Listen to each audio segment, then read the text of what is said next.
Hey everyone, it's Jason, and this is your weekend cruise news update. And in the last story, it's a tale of two different cruise lines and how they treated their passengers when a situation arose. And one cruise line did an amazing job, while the other one, in my opinion, flat out failed. So cruise story number one, and I want you to picture this. We've had terrible weather today out of Florida. Right now I've read up to 28 itinerary changes thus far. But the one I want you to picture is you're on the MSC Meraviglia out of New York.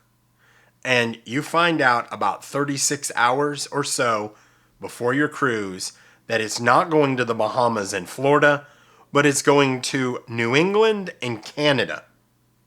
Imagine you're already in New York. You're getting ready to leave.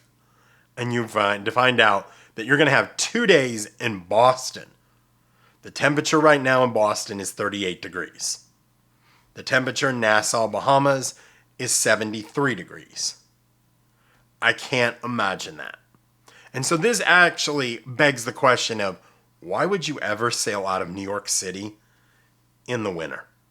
There's just way too many chances for things to go wrong. Cold fronts come through. It's going to be rough seas.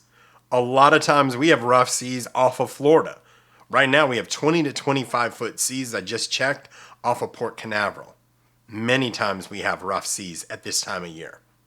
So why sail out of New York City in the winter? Have you ever done it? What are your thoughts on this? Would you be highly disappointed if you were on this cruise?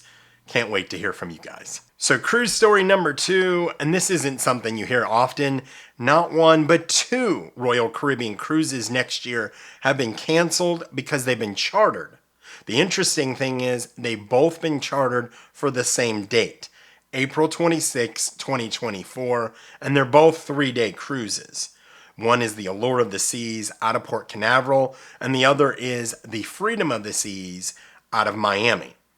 You have to think it's the same group that chartered both these ships. And the odd thing to me is it's only about 5 months out. Typically chartered sailings are, a year or two out at sometimes to make sure those ships are completely full. So it'll be interesting to see who chartered them. I did some research, could not find out yet who chartered these ships.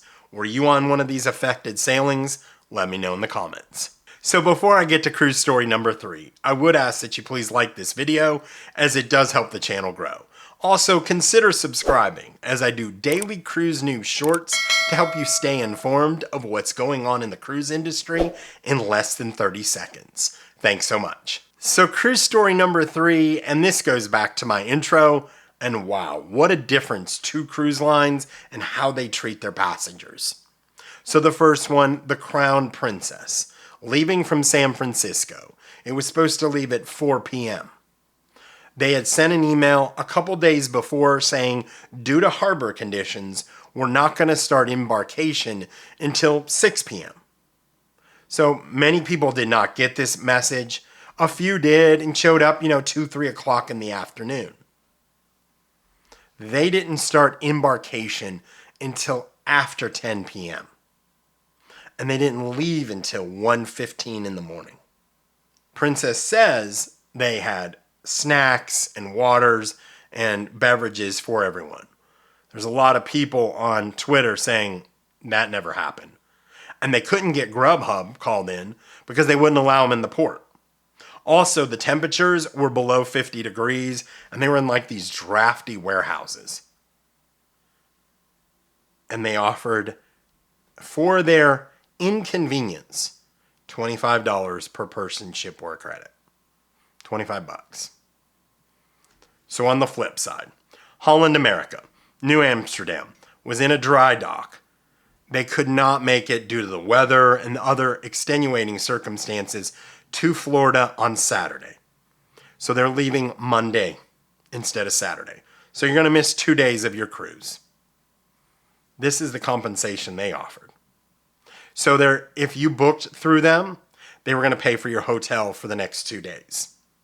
They're also going to give you $75 per person per day that you were in town. So if you were in town 2 days, $150. If you and your wife, that's $300 there. If you didn't book through the cruise line, they're going to give you a $300 credit per day. So you could end up, you and your wife, whatever, you and your partner, $900 shipboard credit. Now here's the interesting thing. 25% off of the current cruise and 100% off a future cruise. That was their compensation. What a difference, right? I mean, yes, I'd be very upset, but it looks like Holland's taking care of people. They realize that these are their passengers. These are probably people that are loyal to them. And whether they're on their first cruise or their 100th cruise, it didn't matter. They were going to take care of their customers. And I get 2 days is different than a few hours. And I'm not saying the compensation should have been the same.